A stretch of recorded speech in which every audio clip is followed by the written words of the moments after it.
Je m'appelle Zéla, je suis au centre d'accueil de l'île de la Réunion. Après avoir été baptisée du Saint-Esprit, ma vie a été complètement changée. Mais je peux vous dire qu'auparavant, ce n'était pas le cas. Parce que j'ai grandi dans une famille de disputes, beaucoup de querelles, beaucoup de bagarres, il y avait beaucoup d'alcool. Ma sœur et moi, on a grandi dans ce milieu-là. J'ai subi des attouchements sexuels aussi. Et par la suite, le pire est arrivé, c'est qu'il y en a un qui a commis l'irréparable. Ma mère a dû faire la prison après. Et on a grandi comme ça. Traumatisée. Moi-même traumatisée par ce que j'ai vu. Traumatisée par ce que j'ai vu par rapport à la mort de mon père. Et ensuite, par rapport à tout ce que j'ai subi.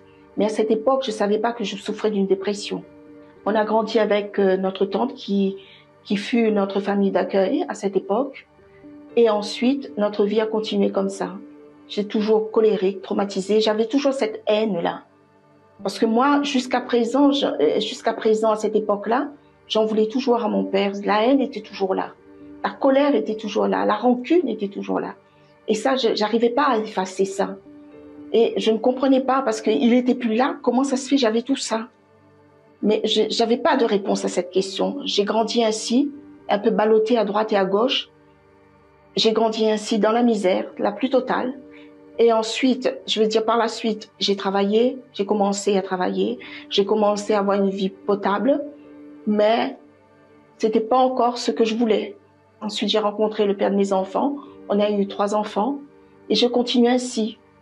Et après, il y a les fréquentations, les commérages et tout, la jalousie. Ça a fait que mon mariage a été complètement brisé. J'ai terminé par un divorce, et là, c'était le pire qui est arrivé.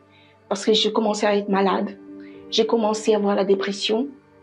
Par contre, je me rappelle aussi une fois quand j'ai dit à ma mère, je vais me tuer, je vais me jeter du haut de la rivière. Je me rappelle de cela. Et il se trouve qu'à cette époque-là, j'étais très jeune, très jeune. J'ai dit non, je vais me tuer parce que personne ne m'aime et je vais me tuer. Mais j'ai remarqué que ça revenait. Quand j'ai vécu cela avec mon ex-mari, cette séparation et tout, je voulais me tuer. Je prenais la voiture, je roulais, je voulais me taper dans un poteau ou du haut d'un pont, mais je pensais toujours à ma fille, qui a été la dernière, qui avait, à cette époque, je crois que 6 ans et demi ou 7 ans. J'ai dit, si je m'en vais, qui c'est qui va s'occuper d'elle? Parce que je me rappelais qu'à cette époque-là, j'étais très jeune, il y avait personne qui s'occupait de moi correctement, parce que j'avais plus de mère. Mais je pensais sans cesse à elle. Et c'est ça qui me faisait retenir de ne pas agir dans cet acte de suicide. Alors j'ai continué ainsi avec les luttes, avec tous les problèmes que j'avais. J'ai fini par attraper l'arthrose, un saignement qui ne s'arrêtait pas, les médecins voulaient m'opérer, etc. J'avais une vie de laboratoire, d'aller toujours au laboratoire, faire des analyses, revenir, etc. Ma vie était toujours comme ça. Toujours on avait une maladie, toujours cette perte de sang-là, il y avait toujours quelque chose de nouveau, ça se multipliait.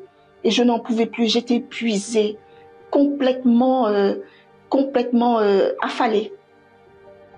Et après, par la suite, ma copine, lorsqu'elle a fréquenté l'église du centre d'accueil à Saint-Denis, elle m'a invitée, elle m'a dit, là, voilà une église pour toi. Je suis venue. Et là, vraiment, il y a quelque chose qui s'est passé.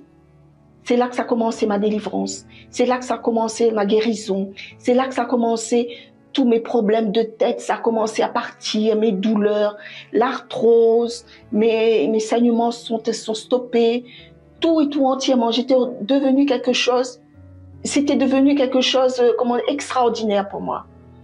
Et c'était pas encore ça, parce que il y avait toujours ce vide. Je parlais souvent avec le pasteur qui était là à l'époque. Je parlais, chaque réunion j'étais là. Chaque réunion, après chaque réunion, j'allais lui parler. Parce que je cherchais toujours à savoir. Et à chaque fois, je voulais revenir parce que je me disais, il y a quelque chose de nouveau la prochaine fois. Alors, il faut que je sois là. Et à chaque fois, je revenais comme ça. Je venais de loin, même si c'était tard, même si j'arrivais tard, mais je venais très tôt, la pluie tombait, il y avait tous les intempéries, etc. Je venais quand même. Tant que je pouvais venir, je venais quand même. Et c'est comme ça que j'ai continué. Après, j'ai commencé à connaître la campagne d'Israël. J'ai commencé à participer.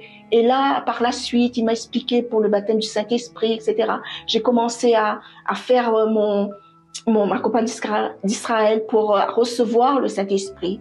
Et par la suite, j'ai reçu le Saint-Esprit. J'ai été baptisée du Saint-Esprit. Oh là là, c'était merveilleux. merveilleux parce que j'avais jamais reçu quelque chose à l'intérieur de moi de si beau, de si merveilleux. Et là, le Seigneur vraiment a pris soin de moi jusqu'à mon âme.